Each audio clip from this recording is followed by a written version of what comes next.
Zatlkaj are a blue, white, and red. And the blue is their primary color. They're very much about sort of introspection, and intelligence is the means to win the battle.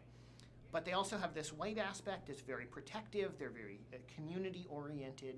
And red, because they can be tricksters.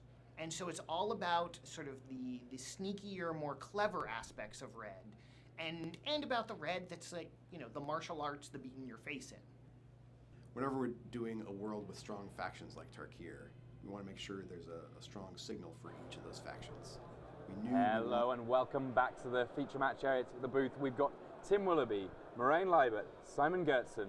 We're all ready because there's just one more match to go here at Grand Prix Stockholm, that being the finals between fellow coverage member Matej Zatlkaj and Icelandic player Einar Baldvinsson. Now, guys, I know that under normal circumstances we're not too biased in the coverage area. I can understand that right now we might well be rooting for Matej Zatlkaj just because he is our colleague on the European coverage team. But I want you to imagine for a second that it's just two random guys playing Magic, looking at the Timur aggro deck of Einar Baldvinsson, looking at the Jeskai deck of Matej Zatlkaj. From a pure matchup standpoint, how do we feel this one's going to go? I'm going for Big Z. No, I think I'm actually going for the Timur aggro deck. I think on paper the Timur aggro looks to be very well positioned, simply because all these large creatures don't die to the cheap burn spells of Jeskai. But I think as with all the matchups, it's going to be quite close. It depends on who gets out of the gates quickly. Is it Mantis Rider? Is it Polukranos? Is it Savage Knuckleblade? And then, well, you told me to think of these two as two random players, but Matej has shown that he's really mastered the Jeskai way this weekend. And he's on the play game one. Yeah, of course, the finishes in the Swiss, very, very important. Matej Zatlkaj, he was the 5th seed, but Einar Baldvinsson came in at 7th seed in this top 8. So basically, he's had to fight his way through being on the draw every single round thus far in the top 8. He's been able to do so with his aggressive Timur build. Any key cards that we should be looking out for? I think out of the Timur build, that's probably going to be the creatures with toughness 4 or more. So we're talking about Polukranos and Savage Knuckleblade there.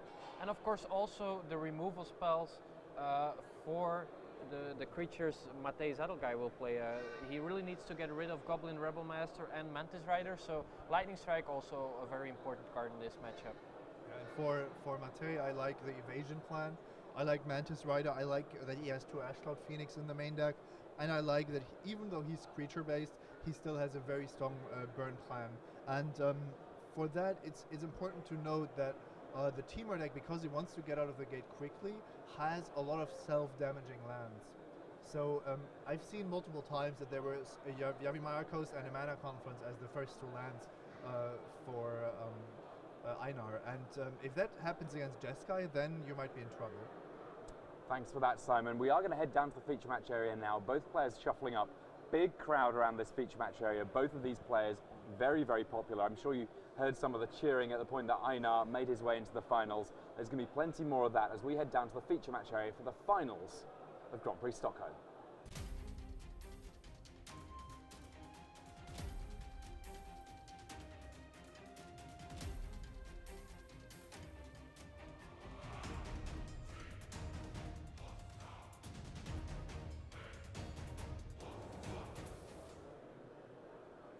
Hello and welcome to this, the finals of Grand Prix Stockholm. On the left of our screen we will very shortly have Matej Big Z Zatlkaj. He's up against Einar Baldvinsson from Iceland. Jeskai on one side of things, Timur aggro on the other. And I'm here with Marijn Leibert and Simon Gertsen. We're going to call all the shots the whole way through this match, let you know everything that's going on between these two comparatively aggressive decks. Go Timur, go Timur, go Timur. It's actually surprising because the whole weekend we've been talking about Whip of Erebos, CDC, Hornet Queen, and we even saw some people play Control and Abzan decks that try to go over the top with 5 and 6 drops. But now we have 2 super aggressive decks in the finals actually. Yeah, it's certainly a room for a broad spectrum of types of deck. Now, at the very start of this tournament, I asked both of you what sort of decks you're looking to be on, and I believe, Marijn, you said you wanted to be mono-red. I think that, Simon, you were looking at one of the various Abzan lists. Yeah, Abzan aggro I liked a lot, and also the CDC whip I still think was very well positioned. I was actually surprised that there was only a single one in the top 8, and that's I can only explain because of the green-black strategies just dominating them. I think the reason for this finals is that the Timur aggro and the Jeskai aggro, they were very well positioned in the top 8. They weren't very good positioned in day 2, but they might have dodged some matchups they somehow there. rose to the top. And don't forget that Einar Baldvinsson very, very closely almost lost to mono red aggro. I thought that the mono red aggro played by Italian Rossi looked super impressive every time I watched. Turn 3, 5 attacking creatures, hammer hand, just absolutely amazing. Yeah, but ultimately Baldvinsson pulled out the win there, as he has been this weekend.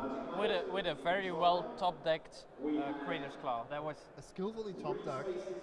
You got to have them in your deck if you want to draw them. If you want to win a GP, you got to have at least 3 top decks. And you have to look at Crater's Claw as a card that's blaze if you don't have a 4-power creature, and it just has really an incredible bonus. You can cast it for a single red and deal 2 already, and then it just scales in an absurd fashion. So both of these players here, looks like they're just about ready to kick things off. We see Matej Zatlkaj wishing his opponent good luck there as he looks at his opening 7 cards. Now in an opening 7, what are you really looking for in this sort of a match? Yeah, you just want spells and lands and potentially a good curve.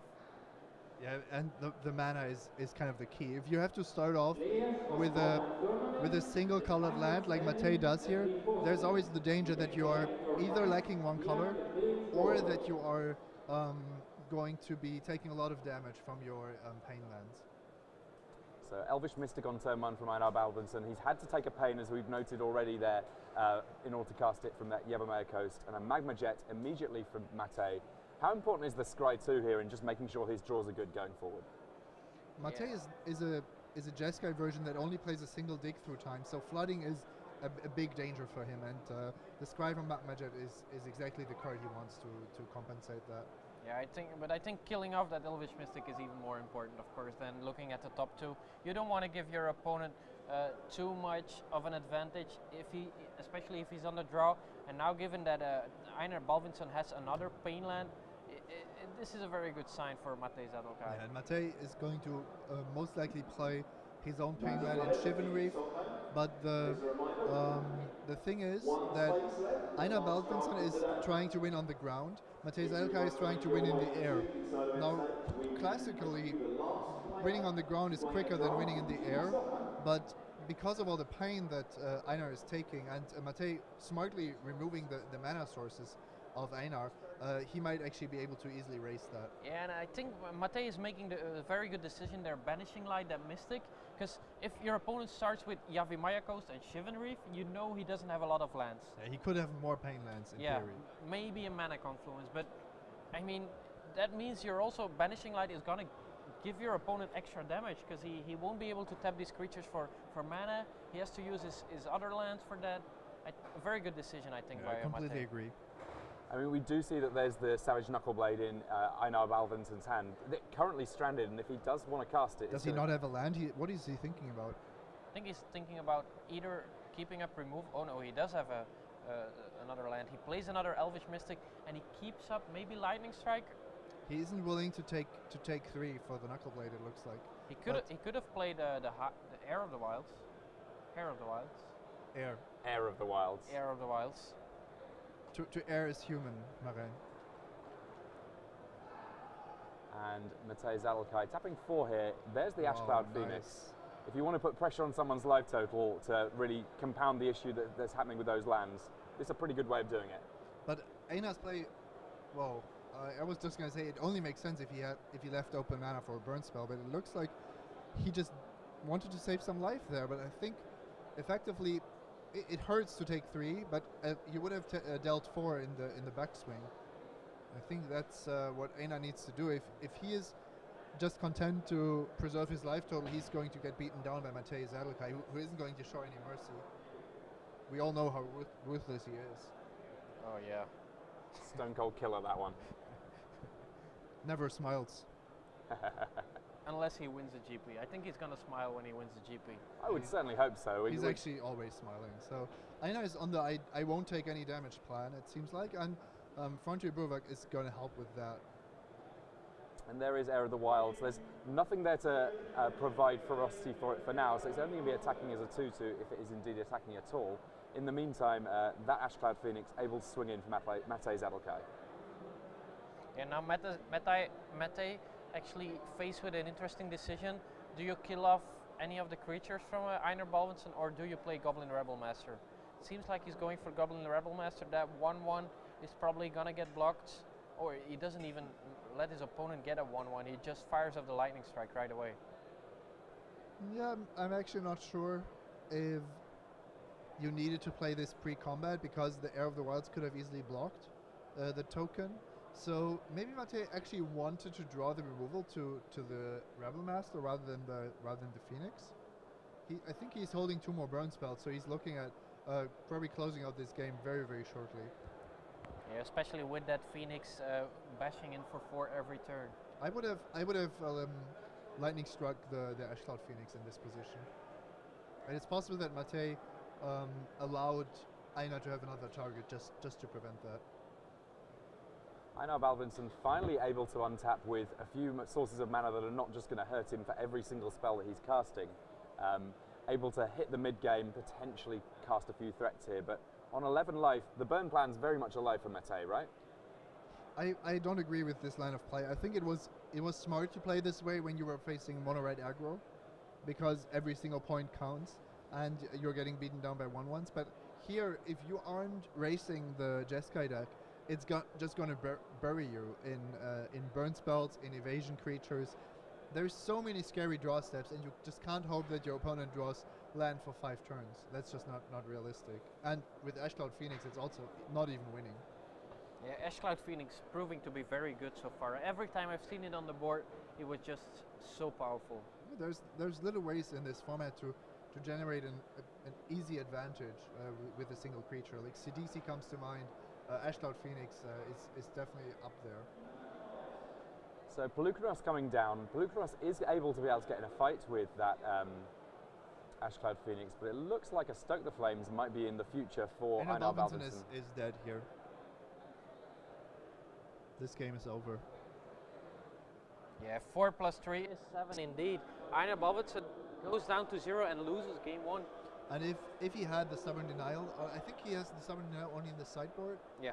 Even if he had it here, Matej Zatlkaj still would have attacked with the Phoenix next turn. If the Phoenix dies, he can unmorph it, and he would have had another burn spell in his hand as well. So this was just a very safe kill. So Matej Zatlkaj picking up the first win in the finals of Grand Prix Stockholm. This is still best of 3. And boys, we're moving to sideboards now. First up, Moraine, what do we think Einar's going to be bringing in? Yeah, tough decision. Magma Spray seems like a card you probably want to bring in against Seeker of the Way and the Goblin Rebel Master. The Singleton Arc Lightning seems pretty good as well. And maybe Stubborn Denial. I could see that one as well. And Stormred Dragon actually looking pretty good as well. Yeah, but then I don't know if you will have space for Stubborn Denial. Looking at Matej's deck list, I really like the Suspension Fields. It's the perfect on-curve answer. Maybe you can even cast 2 spells a turn. And then I see 2 Arc Lightnings in Matej's sideboard. Those look even better on this other side of the matchup, because you can get these Elvish Mystics, you can get those mana creatures, and maybe sometimes even a Boon Satyr. So in the worst case, it's going to be burned to the face, so it doesn't really matter that it's not the most efficient burn spell in the world.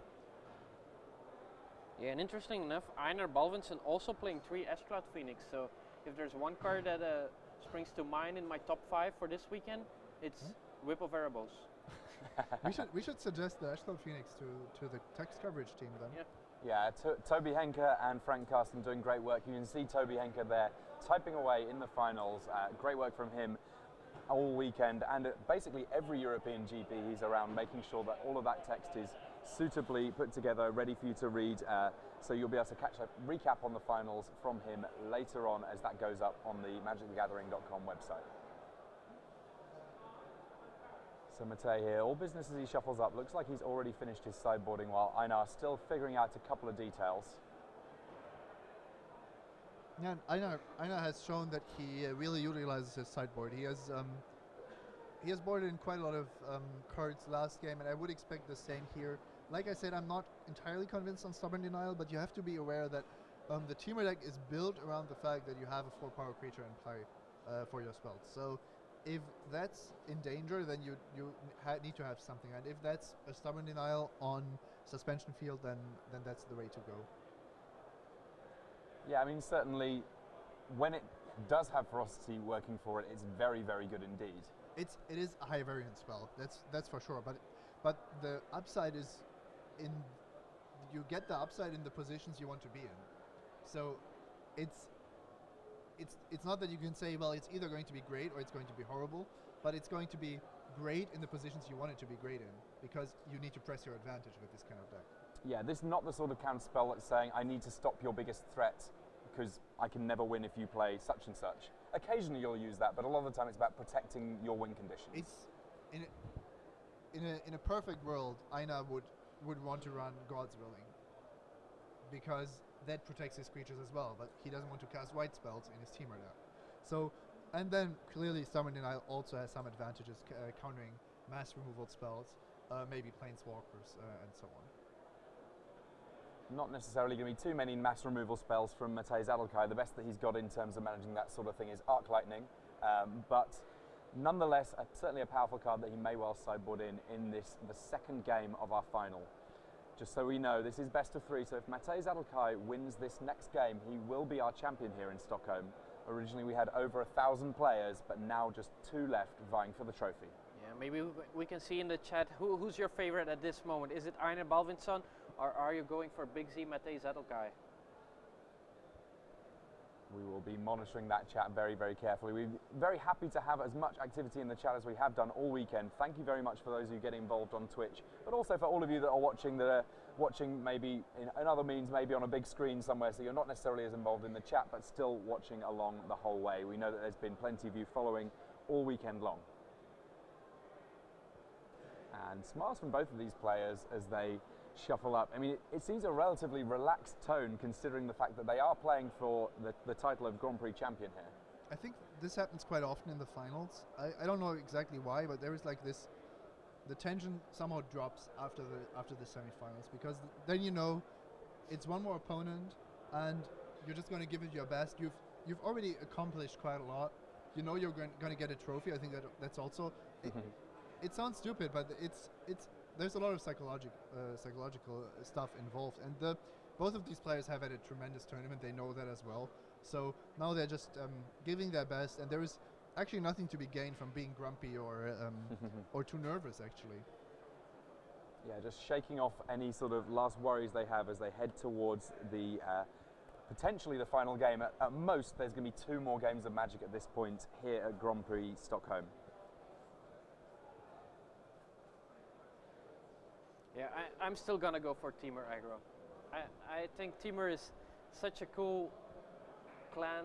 It just attacking with creatures, a little bit of burn, ferocious is nice. I'm still gonna go for Teamer aggro. Well, that's good for you, Maren, because you'll get 1 more game of Teamer aggro.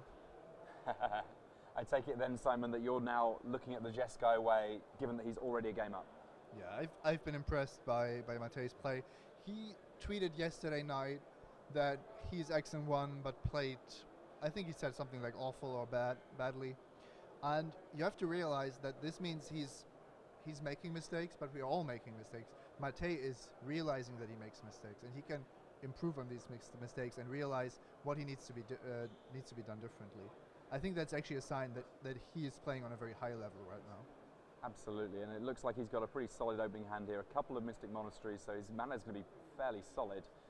Einar Baldvinsson looks like he's sending his back, not where you want to be at this point in the tournament. Come on, Teamer, don't let me down now. We've seen some pretty impressive mulligans this tournament, and I still have these 2 Goblin Rebel Masters in mind that dealt 15 damage.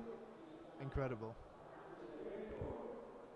So Baldvinsson here shuffling up. I mean, at this point it's the sort of thing where he knows that he's going to need a good draw. It's just a matter of how good it's going to be. in order to be able to win 2 games on the bounce, get to a point where he can lift that trophy. Relatively calm still while shuffling. A good sign, certainly. I mean, this is not the place where you want nerves to really kick in and cause any kinds of problems. Yeah, but none of these players looks particularly nervous here. It's also, I think, when you've played that many matches this tournament, you have taken your fair share of mulligans. I think the very first mulligan you take in the tournament is always the worst one, because you're thinking, oh no, now everything is going downhill. But if you're playing these 3-color aggro decks, you have to be used to taking mulligans by now. And so, 6-card hand, Einar Baldvinsson just checking something in his sideboard there. You are allowed to do that at any point during games. Just have a look at your sideboard, make sure that you know what's going on, and maybe remind yourself of how you've changed your deck between games. It looks like actually there might be an issue with one of those sleeves, so you might just be replacing a sleeve there just to make sure that there's no concerns around marked cards or similar. Over the course of a weekend shuffling, it's very, very easy to just do a little bit of damage to a sleeve through relatively aggressive shuffling. And these players, of course, have played more matches than anyone now in the entire tournament because they have made it through to the finals. 9 plus 6 plus 2 so far, so 17 rounds they've played so far. This is actually their 18th match. Well, Matej Zatlkaj had 2 or 3 buys coming in, so he played a little bit less. I'm not sure about Einar. He probably had like 1 or 2 buy, but still a lot of Magic these guys played. And a turn 1 Temple there for Einar. Gets to fix his draws just a little bit, so even though he's on a mulligan, hopefully that will add a little bit of consistency to what he's doing. It'll reduce the amount of pain he takes from his lands as well. So, yeah, that should go the other way around. Wooded foothills, goes to the graveyard, fetches up a forest. A better draw for Einar Baldvinsson. I mean, he's already got all of his 3 sources without having to take pain. So this draw, despite the mulligan, potentially just better than the first one. I didn't really see him winning with only pain lands in play. I think he could have played it more aggressively, but he still loses the race because evasion creatures and burn spells are just more efficient. Nice 1-drop here. Magma Spray takes out the Elvish Mystic. Yeah, Zatlkaj's deck not replete with 1-drops in game 1, but it looks like he's made some sideboarding choices that fixes that just a little bit given the number of accelerants that Baldvinsson has. Yeah, now Einar has the choice whether or not to play a face-down Phoenix or a Boon Satyr. It seems like he's going for Boon Satyr. I can see that one. You don't want to play a face-down Phoenix if you've only got 3 lands in play. Yeah, if you can help it, you don't. Takes 1 here. But Boon Satyr is certainly a powerful one, immediately getting the 4 points of power on the board that he needs to turn some of his spells into being real monsters. And Einar passing back here potentially. No, getting a hit in. Yeah, this looks like a pass, but does he have a land? Yeah, he does have a 4th land, so that makes a big difference. Yeah, this is a good turn for Einar. If he wouldn't have drawn that 4th land, he'd probably have lost his Boon Satyr to removal spell, and the Brimas would have just gotten in, created a token, created a lot of advantage. The Magma Sprays in Matej's sideboard also just very good at dealing with the small mana creatures or Ashloud Phoenix. It looks like both players have a good mix of land and spells here, so Jeskai Charm there, putting Polukranos World Eater back on the top of Einar Baldvinsson's deck, and that allows a swing from Brimaz, King of Oreskos, getting Matej a Cat Soldier token. Yeah, but that Polukranos is going to be back, so you really need a plan long term how to deal with it. It might be that Matej is really just trying to take things to the air with Sarkhan next turn and then maybe burn his opponent out. Yeah, Einar already on 13 life, so there certainly is the potential to get a bit more damage in the air, but a relatively scripted play there from Baldvinsson, the Polukranos coming right back down. The important part here, I feel, is that Einar goes down to 12, which is 3 times 4. And the key here is that Sarkhan deals 4, Stoke the Flame deals 4. So, okay, there's a Mantis Rider, that only deals 3. But if it attacks twice, I think Einar is going to be losing the battle to the burn here. And the convenient thing about this situation is he's got 3 creatures, one red source, so he can actually stoke the flames end of turn. Yeah, this is actually perfect use of his mana. He Magma sprayed on turn 2. He had the Brimas. He had the Jeskai Charm for just effectively 3, 4, 5 additional damage. And I think Einar really regretting attacking with the Boon Satyr the turn he played the Polukranos. If he wouldn't have attacked there, he would have been able to kill the Brimas. Yeah, it's in a sense he was very conservative with his life total when it was about his lands in game 1, and here he was very aggressive with his Boon Satyr when he could have been a bit more defensive. So activating Polukranos here kind of interesting because it means that if Matej Zatlkaj goes for the Stoke the Flames, then he's leaving himself completely open to some really big attacks from Baldvinsson's creatures. Yeah, but what are the big attacks we're looking at? There's Polukranos can deal 6, Boon Satyr can deal 4, so he can deal maximum 10. He's already played a land, or even if he plays a land, there's not a spell that's gonna deal 6 he damage. leaves himself dead. He leaves himself dead if he doesn't have a blocker, and if he leaves one blocker, he is going down to 1. So that's pretty much the death sentence. So 7 damage coming through here from this Polukranos, dropping Matej Zatlkaj into single digits as well, but Matej Zatlkaj has Sarkhan, and there's the handshake. Congratulations to Matej Zatlkaj. A very, very swift final in the face of some much, much slower matches elsewhere in the top 8. Teamer.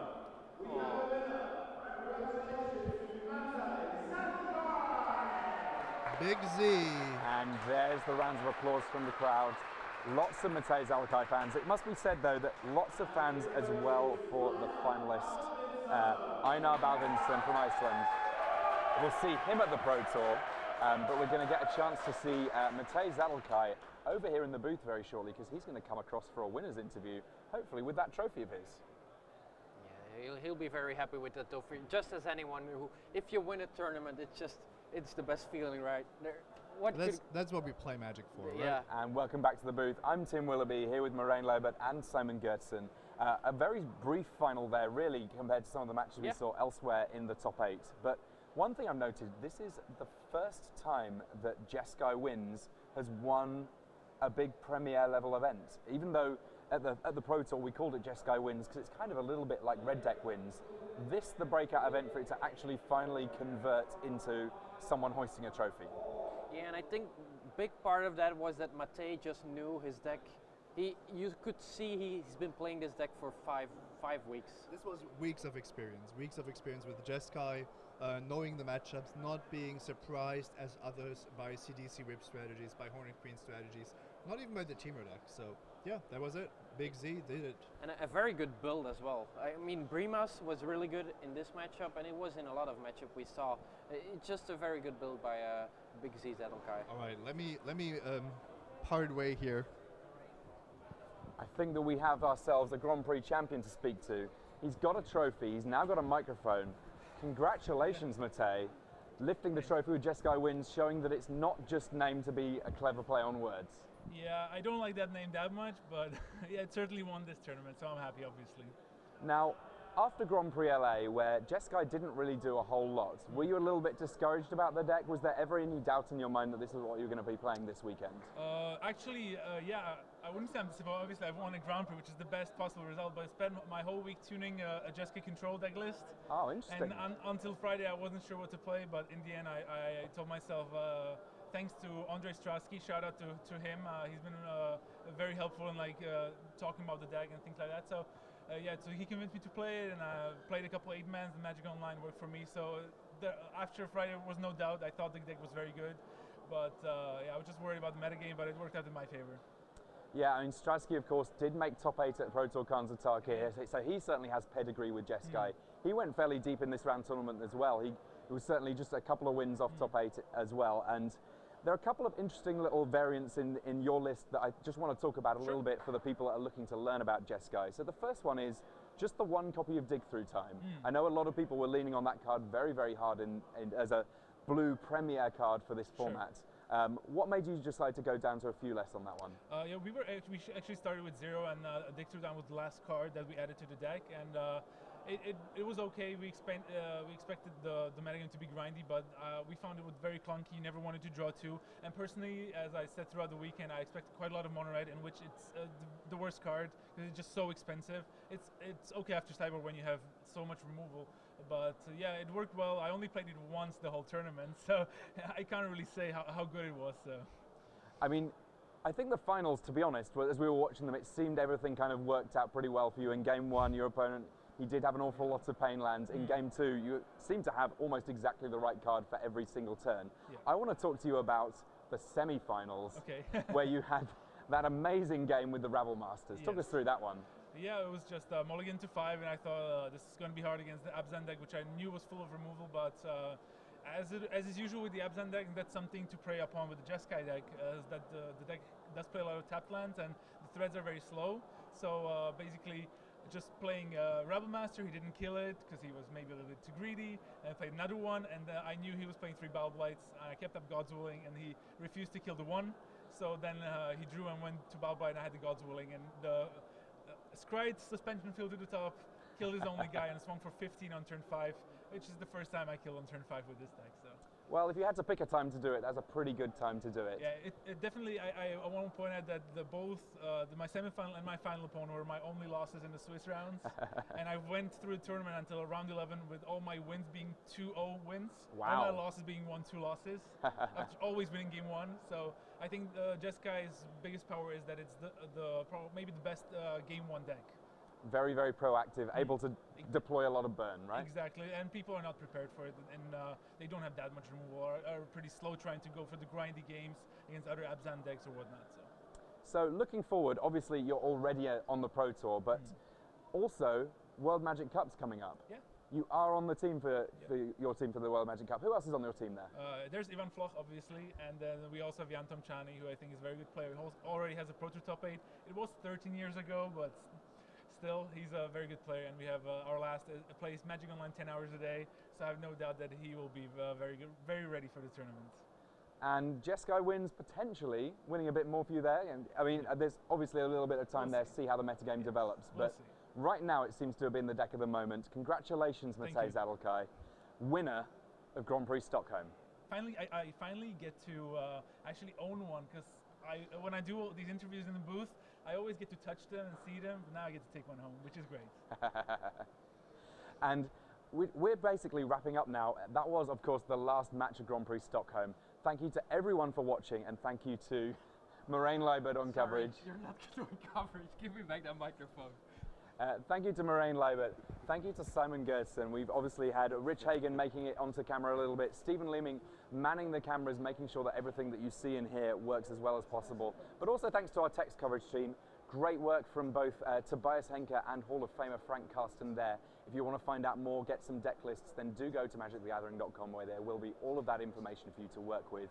But as things wrap up here, there's just a little bit more magic going on in terms of standard. This is the 3rd out of 4 weeks of standard Premier level events, so do make sure to tune into twitch.tv/magic to find out more about how this standard metagame evolves in just a few short weeks, and then it's going to be on to Nice for the World Magic Cup. Very exciting times here as we get to the tail end of the year, but thank you so much for watching. I've been Tim Willoughby. This has been Magic the Gathering. We had a great weekend. See you next time.